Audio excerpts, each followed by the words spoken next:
Hey everybody, it's Rob Rex here. I'm doing a little something today I like to call Indie Reccin with Wrecks, where I provide y'all with 3 of my favorite recommendations for indie comics to check out. And if this proves something people likes, I'll do more of it in the future, possibly in the very, very near future. Because indies are great, people should check them out for sure, because there's so much there to see, read, check out. Because there's just, it's just a lot more better than Marvel and DC, really, in my view. As creators can do whatever they want in the indies, and it just comes out so much better. For example, Godkiller by Black Mass Studios. Do do do do do do. Or that. Yeah. That's an example of what you'll find in this story that is definitely not for kids, or those easily offended, or for those who may have a certain horrible moments from their past. Because this is fairly adult, and it does have some disturbing moments in it. Especially for one little kid in this story who's the main character of it. I'm not going to go into it, but it is pretty horrible, in my view. And, Matt Bazzola writes this tale. I imagine it took him to some dark places as he wrote it. Anna Muckracker was easy. If I said that wrong, I apologize. Illustrated this. I imagine it was an interesting experience. And Ben Templesmith is responsible for this here cover.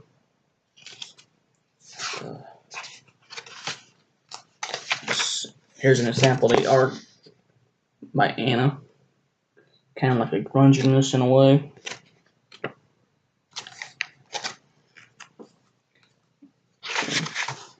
Probably might make it confusing at times if you're not following along closely.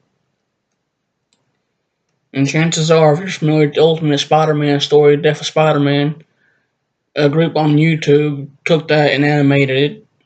Stop motion, I guess you could call it. I'm not sure what it's called, really. And I'm assuming Black Mask also did the same thing with this story. So if you want to check it out on YouTube, go right ahead. See if you want something you want to read in a normal way. But yeah. It's a good story, and I would consider watching it if it became a movie adaptation. But I had to go into it knowing what's going to happen, unless of course it took out certain scenes. So it would be probably more disturbing to see on a movie than it would in the comic. So, with that in mind, don't let kids read this. Liable to give them nightmares. Now this, on the other hand, Adam Reck and the Closing Space Pirates from Alterna, courtesy of Michael S. Bracco.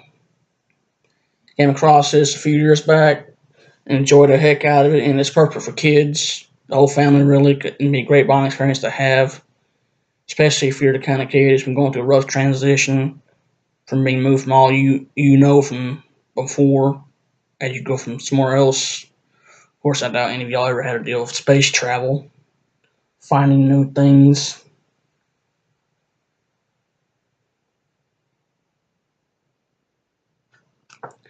Until things get a little wild for our Adam friend Adam, as you know, because life's an adventure and all that good stuff. And here's an example of the art you'll see.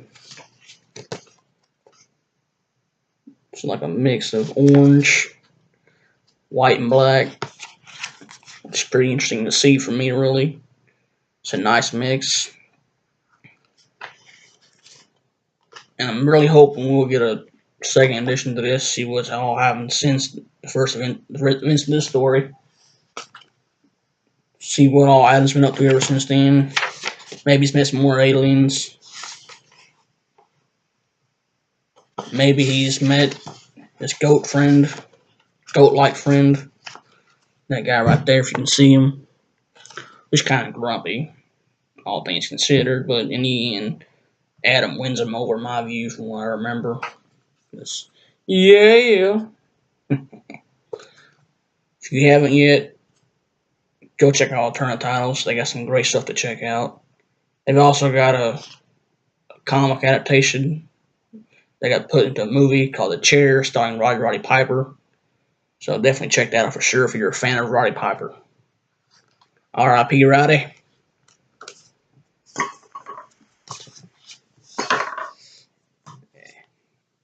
Alright. Last but not least, username Evie by Joe Sugg from Running Press. Perfect for teenagers. Especially if you're the type of teenager who feels outcasted for whatever reason. It's something you could probably relate to a lot, because you probably want to escape the world for a while, and this is what Evie does thanks to her dad. It's a great story.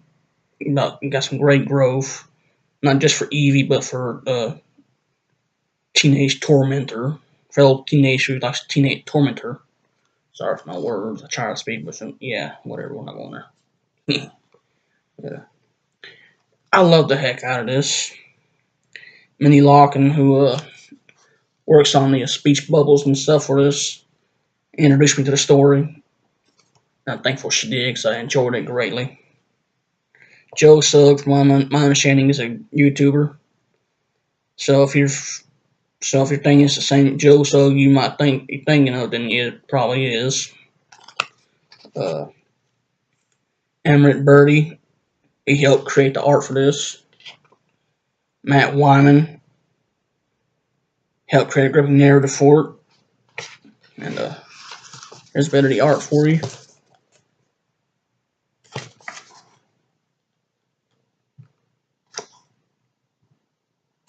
And that's Evie herself seeing something she really didn't want to see, because it's just not very nice. Or as teenagers sometimes aren't very nice at all.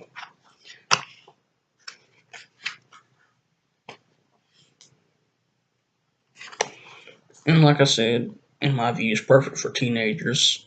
Maybe for adults too, who might have went through similar things growing up as a teenager, feeling like an outcast, especially if their own family member is a jerk towards them for no reason really. So if you're looking for a little something to read that's not Marvel and DC, check those out as soon as possible, because it is worth reading, taking the time to do so. And I hope you guys all enjoyed this. I know I'm not the greatest speaker around, but maybe I'll improve on that, maybe I won't. If you all want to see another one of these again in the future, let me know. And sayonara.